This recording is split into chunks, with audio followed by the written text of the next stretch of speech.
Hey, critic. Guy remembered, so you don't have to. When you usually hear stop motion, you might think of Nightmare Before Christmas or Wonka Studios. While these examples are no doubt classics, they use a similar style, using plastic-like textures and replacing the heads with different expressions decided by a computer. While this looks fantastic and should be admired, there's another form of stop motion that's not being used as much in film anymore, and that's clay animation. The kind where every expression, every lip movement, literally everything is moved with just one puppet, no switching out of the heads, or far less frequent switching out of the heads. We saw this a lot with Will Vinton's claymation, and we saw it a whole lot with Armin Studios, the folks who created Wallace and Gromit. For years, these characters, and many others from Armin Studios, delighted audiences with this style of animation. Now, make no mistake, there's no right or wrong way to do stop motion. I mean, these other films are insanely impressive by any definition. But this style kind of feels like animating without a safety net. These expressions are being molded in the moment you're animating everything else, as opposed to picking an already sculpted head. It just feels like there's a touch more of a raw risk in the craft. Why does any of this matter? It doesn't. This film CG.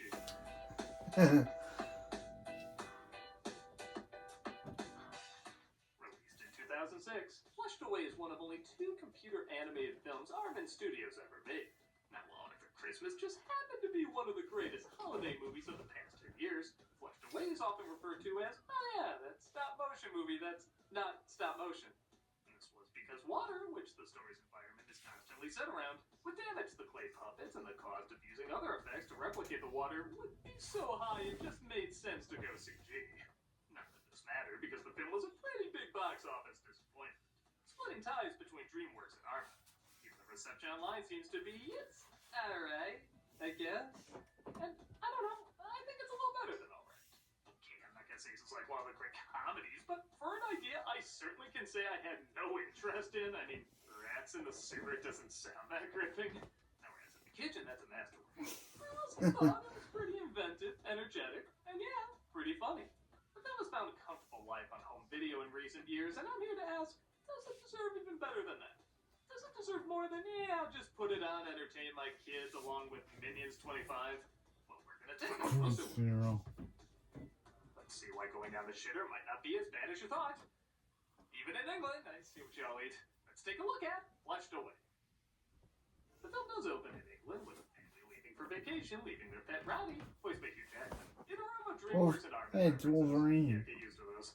Hey, what are you all standing around for? We've got a big day planned. Let's go, people. Wait, where's Roddy's butlers?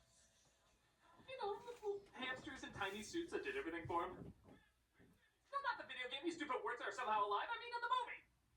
At least, I thought I meant in the movie. Oh my god, did I confuse these guys in the game for being in the movie all along? But I never even played the game.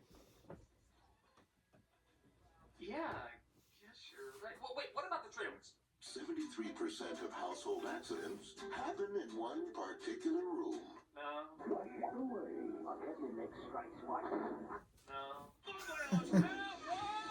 Flushed Away. Ah, okay. Every single trailer and commercial doesn't seem to have them.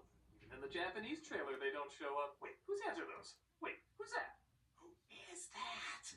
No, I'm not crazy. I just have to keep searching. Let's keep looking through YouTube here. There they are! They're the butlers! Yes! Woo! Yeah, it took me a while to find it, but there is just one teaser trailer on YouTube where you can see Roddy had 2 butlers. They made it pretty far into production, but at the last minute, they pulled him out. That is so gratifying to know. And yeah, the film is better without him. Okay, as much as I said stop motion with clay was a lot riskier, this is an example of why CG sometimes can be beneficial. These characters, I'm sure, would have been fine, but seeing Roddy interact with literally nobody is a lot funnier, and emphasizes the point of the story a lot better. And you can't really erase them from the movie with stop motion. Not without it costing a fortune. I know I just saw Deadpool Wolverine this week. That movie was so good. That movie was so good, and it's my only. Hey, Deadpool. Hey, it's a Wolverine. Remy choosing if he wants to be a bachelor or if he wants to be Wolverine. Roddy hears a noise in the middle of the night TV? Well, yes. Say no more! So yeah, I haven't talked much about the animation yet, and it's a little tricky. With Arthur Christmas, they leaned hard into a different style that really matches the 3D world and movement. With this, it's clearly trying to replicate the style of the park. And honestly, it probably should have waited another 5 years or so. Like when Lego Movie came out, it looked so good, everyone swore it was stop motion. And that's not the case here. The choppy animation looks great with clay because you know every frame was on a real set with real clay being sculpted. Here, we know it's all just from a computer, so not using motion blurs for a lot of the movement comes across as kinda lazy looking CGI, even when we know it's a stylistic choice. If anything, it just makes you wonder what this all would have looked like in stop motion. And I don't think that's the goal. But when you realize they came out the same year as Arthur and the Invisibles, it looks a little better. It also doesn't help that Sid is not the funniest character. Do you like seafood? Can I call you a cab? Seafood! Yeah! I know he's supposed to be off-putting, but there's a humorous way to do that in this. Oh, careful, mate! Those aren't chocolate buttons! Is literal shit on the ground. Don't make me talk for 5 hours again about how to do this right. Ronnie tries to get rid of the unappealing Sid by telling him the toilet is a jacuzzi. Be seeing you, my friend. You think I don't know the toilet when I see one? I literally 1 minute ago, no. Sid flushes him down the drain. Did you see my dad? Yeah, animators don't back then weirdly liked acknowledging they knew what Finding Nemo was for some reason. Hey, what do you know? I found Nemo. And he lands in the sewers. He discovers the I like that movie. I don't know why I like Looney Tunes back in action. The design of this place is really When I inventive. first watched it in like 2011 I love checking out what doubles as buildings or everyday items 2012, here.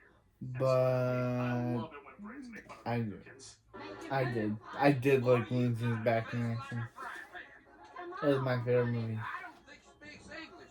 Okay, so we legally allowed Dick Van Dyke to get away with this. It's time to move on. You're trying to get up top, me hearty. Here's an example of a joke I love. The sea captain tells him to get back to the surface, he needs a boat called the Jammie Dodger. The name of the boat, the Jammie Dodger. Thanks. You're welcome. I love it because not only do you have to ask, why does he have that, but then you also notice that his peg leg is a pencil. Maybe I just know if I went crazy, I'd probably go the same crazy as this guy. He stumbles across the captain named Rita, voiced by Kate Winslet, who's on the run from gangsters she stole a ruby from. They're captured by Spike, voiced by Andy Serkis, and Whitey, voiced by Bill Nighy. The Persuader. I met my Persuader. Yeah. The Persuader's alive, Spike. Whitey's my favorite character. I know where it is. Spit it out. Look at the bottom. I mean, is it me or is it oddly shaped? I mean, it's no gadget, but I don't think it's that oddly shaped. The booty's in the booty. Okay, I have to come to grips with something. They find the ruby and take them to their crime boss, simply called the Toad, voiced by Ian McKellen. Is your new boyfriend Magneto. Boyfriend? Waiter.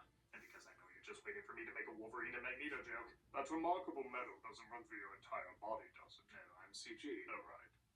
I just want to call Kensington up top. Yes. Huzzah! A man of quality. He's obsessed with what he thinks is high art of the royal family from up top, but it turns out it's all just souvenir kitsch. Smooth to the touch. Easy, Tiger. You make me giggle like Patrick was here. So, Oh my. I will admit there are a fair amount of jokes that are a little Did lame. Patrick and Stewart and Ian McKellen actually kiss, or is that photoshopped? But a lot of the humor does come from these eccentric characters reacting to other eccentric characters. Like when the Toad literally wants to put him on ice next to a rat hot soul. Former enemies, thieves, double-crossers, and do-gooders. I just love this world has rat Christianity. Like, no, there's no joke I can tell that won't piss everybody off. Forget it. But was it those little red sticks from those handy snacks? Last week my pictures turned into a banana.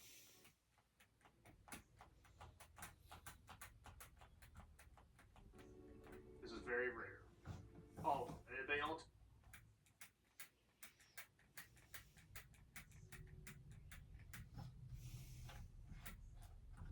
It has a way to get out of their predicament. There's a paper clip in my back pocket. See if you can get it.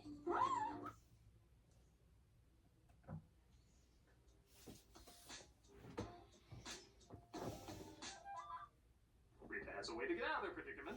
There's a paper clip in my back pocket. See if you can get it. In the pocket, in the pocket. Okay, this movie is literally giving a rat's ass to give us that rat's ass. And they escape with the ruby that she says originally belonged to her father. The things I want to do, sights I want to see. That wasn't on the list. Yeah, I feel better about my gadget joke earlier because somebody was clearly working through something with this.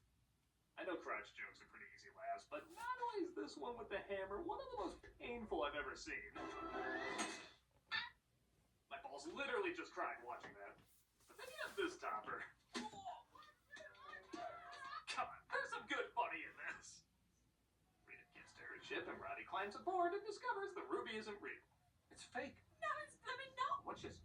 The ruby may be fake, but that reaction to such cruelty? Priceless.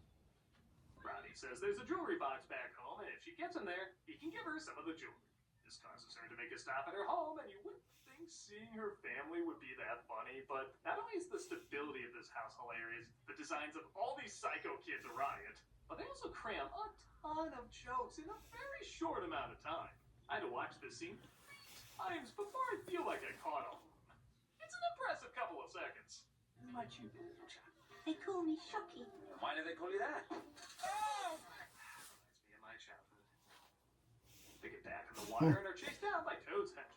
Again, the everyday appliances these things use for weapons and vehicles are really imaginative. Plus, the slapstick, still pretty solid.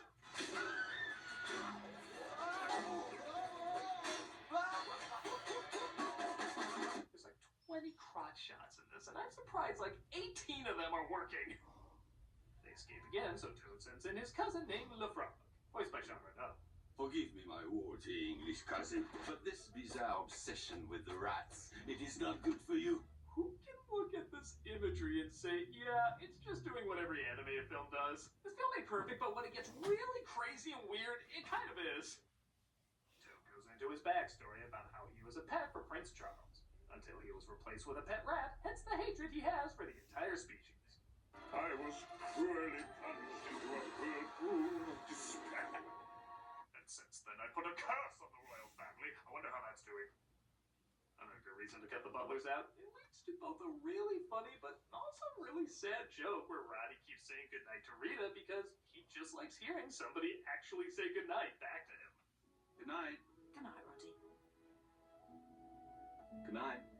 Good night, Ned. Good night. Good night, Spot. Good night. Good night, Kimbo. Good night.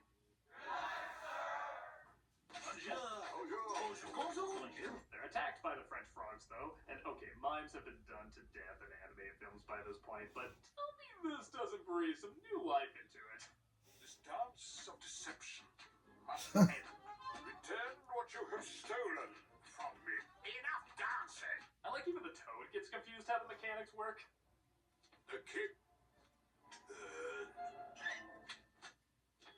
That's plain damn weird. He reveals he's actually looking for a cable that Rita stole and is using as a belt, which is part of a diabolical plan he has for a death machine. And yeah, I bet you never heard this joke when it comes to the French. Okay, men, to action! We surrender! What are we missing? Snails and we'll get French bingo? They knock them off a cliff, but Robbie uses a bag as a parachute to get themselves out of danger.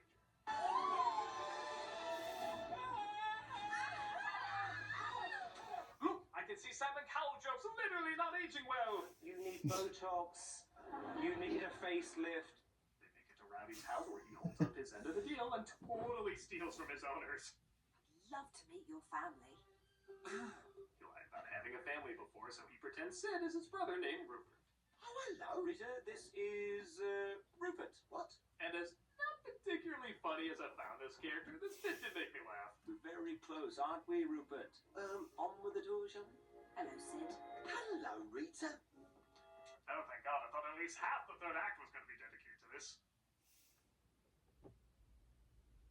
Rita discovers he's all alone on the surface and, of course, is too proud to admit that he needs her. Again, a pretty tired trope, but it doesn't last long as Roddy puts together Toad's evil plan is to flood the town of rats at halftime. That's the Toad's plan. That's why he needs the cable.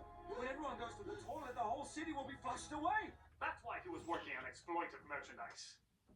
The henchmen capture Rita off screen, a little odd. It's like jumping from here to here in Home Alone. As Toad gets the cable and Rita's hung over the soon-to-be flooded town. So Roddy decides to make Sid the official pet of the house if he sends him back below. He saves Rita, but Toad and his men spot them. Stop them! I'm sorry, would these moments work? They really work. They find on top of the town as the sound of millions of digested mushy peas are flushed towards their home.